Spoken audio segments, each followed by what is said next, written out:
Hello and welcome to the Columbia Daily Tribune's Behind the Stripes webcast. This is sports editor Joe Walljasper along with Tribune football beat writer Dave Matter. Dave, when last we spoke, we were discussing Missouri's newcomers. Now we'll move on to a new conference, basically. There's been much talk about how Missouri's style will fit in to the SEC.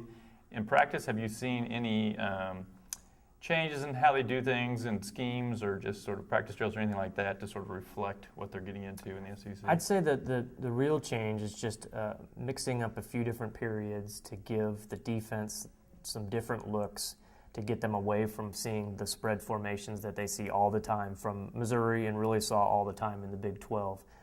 They've devoted more time to full 11-on-11 drills where the quarterback, and not the scout team quarterback, it's James Franklin and the number one offense, lines up under center. He has two backs in the backfield with him, a tight end attached to the line of scrimmage, and they aren't just running plays. He'll do some play action passes and just more of a variety of different kind of plays with live hitting and more of those per period than they would have done in the past. In the past, they would do that a lot, but it was just 9-on-9. They would take the receivers out of it because it was basically just an inside running drill. Well, now they've extended what the offense can do, and really it's to give the defense more looks at the kind of offenses they're going to see week to week in the SEC, and really just make it so that those looks are more natural for them. It used to be, when they would play a team like Texas or maybe Kansas State, those looks would be what they'd be used to in that game, but it would still be a little unnatural. Now they just want the defense to be used to seeing, two backs in the backfield, a tight end, more condensed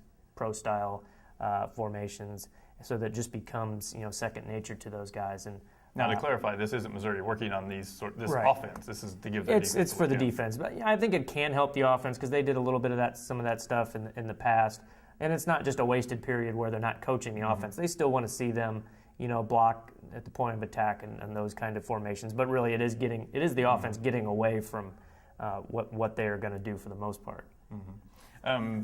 Do you think that Missouri needs to change anything about their spread offense, or is that's the SEC's problem dealing with Missouri's brand of offense? Yeah, that's kind of how I look at it. I thought last year they made enough changes where they evolved to where they ran the ball a little bit more. They got the quarterback, Franklin, involved in the running game more.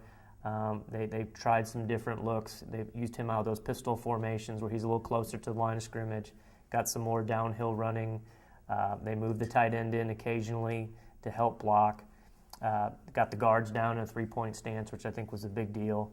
So I think they made those changes last year, and I think they'll continue to use those this year for short yardage situations and maybe on the goal line some. But I don't think they have to really make a full-scale change because they've recruited players to fit this offense, and it is what they do well, and they've done it well for a number of years now.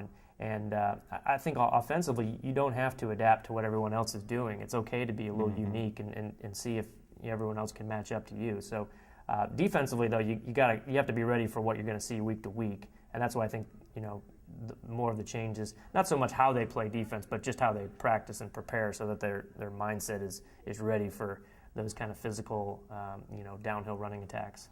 As you mentioned in a story you wrote last week, it seems like, although Gary Pinkel said it had nothing to do with the SEC, they put on some weight, maybe 10 pounds a guy or so on defense, which you would think would be a reaction to playing it less wide open and more smash mouth football.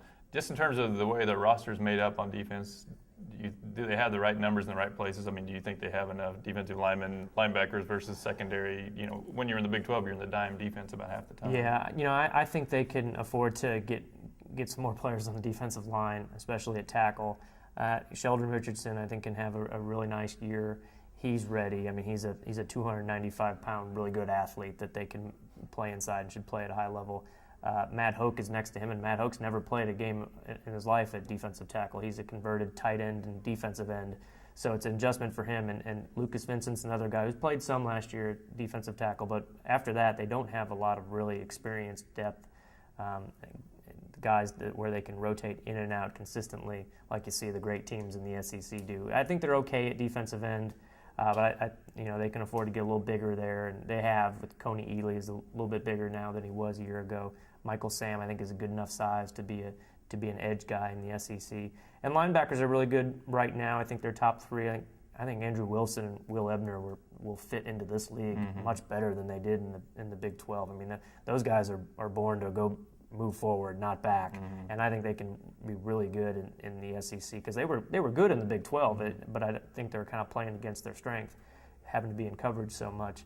So I think for this year, I think the roster, they can only play with what they have. So I think they'll make do, but I do think they can afford to add some more bulk inside at those tackle positions. The one interesting thing about Missouri, I thought that they were better against pro-style attacks more than spread attacks the last couple of years anyway, so that might bode well for them. It seemed like their best games defensively were against teams like to run the ball. Texas, obviously, right. North Carolina. It seemed like, so maybe, the adjustment to the SEC is a little bit overblown in that sense, that maybe they were built for it in the first place. Yeah, and I talked to defense coordinator Dave Steckel about that last week, and he admitted the same, that they felt that not only did they play better in those games, they just felt really comfortable playing that style. Now, it's different when you have to play it week after week after week, and it's not just kind of a freak thing that pops up on the schedule like it did in the Big 12. So we'll see if they've got the depth to kind of survive that grind. But yeah, I think for the most part, their recent track record against those styles is pretty promising for this year. Okay, well, thanks for joining us. Join us again next week for more Behind the Stripes webcasts.